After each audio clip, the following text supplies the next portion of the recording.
Most people don't understand that we are, I don't even know how long we are before we get there, if we're not there now.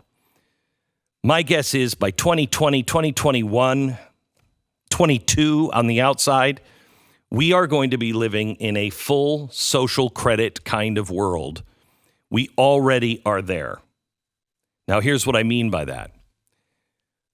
My podcast with Dave Rubin has been demonetized. Now, last week, Facebook would not promote Bridget Fettis's podcast, which featured me.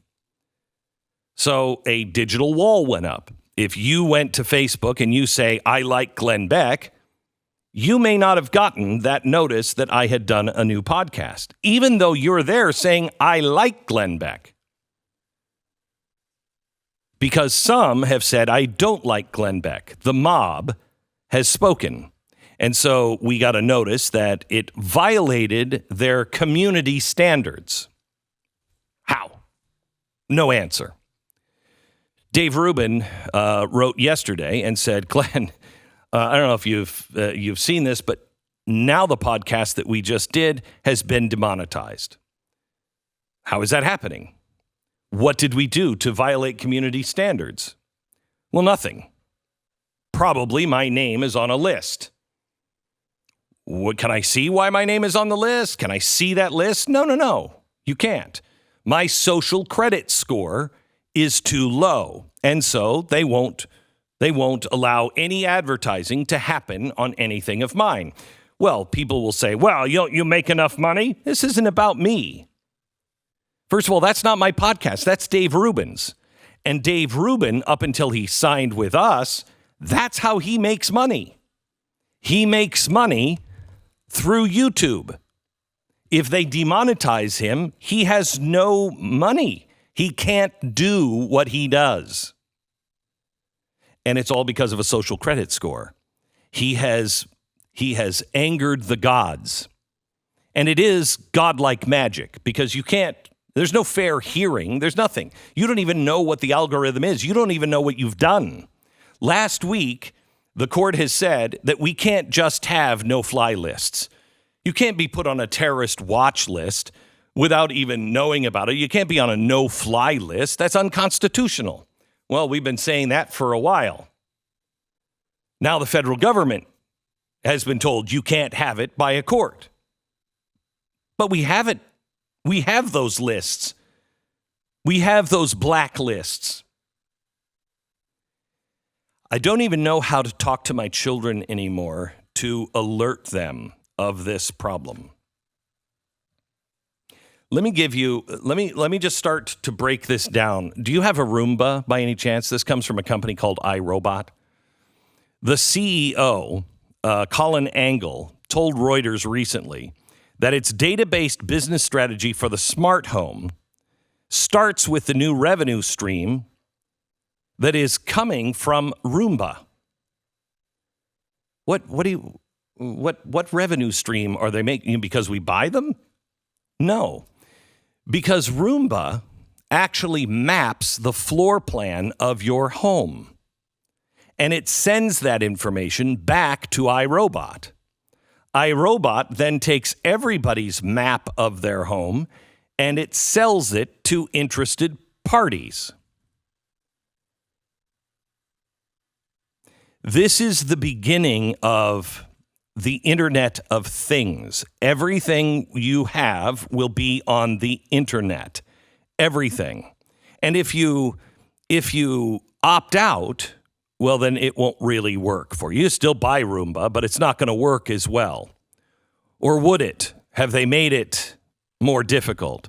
Take things like, we're doing this to ourselves because we think it's good. The Sleep Number bed, which is a great bed. But they now have smart bed technology and sleep tracking. So what does that mean? Well, the bed's base and mattress customizable with features that raise or lower the angle of the bed, sensors that soften or firm up the mattress.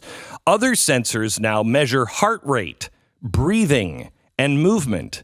And every morning you get a sleep IQ score representing your individual quality and length of sleep, your restful sleep, restless sleep, time out of bed, what adjustments you can make. Now, the company suggests that you connect that sleep app to your fitness tracker on your arm and the thermostat in your house to see how your work or bedroom temperatures actually affect your sleep. It sounds great. Now, in the company's 12-page privacy policy, customers are advised that providing information is an affirmation of consent to use that information in line with policy, which employs the usual onerous terms, third-party sharing, Google Analytics, targeted advertising, and much more. If customers create a user profile to maximize the effectiveness of the app, the company then also collects your biometric and sleep-related data about how you, your child, and any other person that uses the bed, it gets all of their information and it sends it out, including their respiration and heart rate while sleeping. It also collects all audio signals in your bedroom. What? This is not uncommon. Almost everything will become a part of the Internet of Things. And the question you have to ask yourself is, what does a smart product know? Whom does it tell? So who knows? Who decides? And who is it that's deciding who decides? Where is all of your information going? They are now monitoring, recording. They're communicating behavioral data. They have now smart vodka bottles. They have internet-enabled rectal thermometers and everything in between. Smart light bulbs, smart toothbrushes, smart coffee mugs, smart ovens, smart juicers, smart utensils to improve your digestion. Home security cameras with facial recognition. It's great. Home alarm systems that monitor unusual vibrations that happen usually right before a break-in occurs. Indoor GPS locators. Sensors that attach to any object to analyze movement, temperature, other variables. Every kind of connected appliance. Cyborg cockroaches designed to detect sound. Even the baby's nursery is a surplus of information.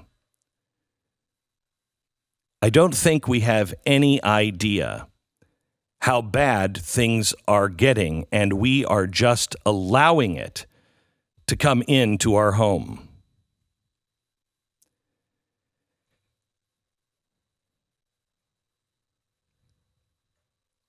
So what does this mean? How is it we're supposed to function anymore? What is coming our way?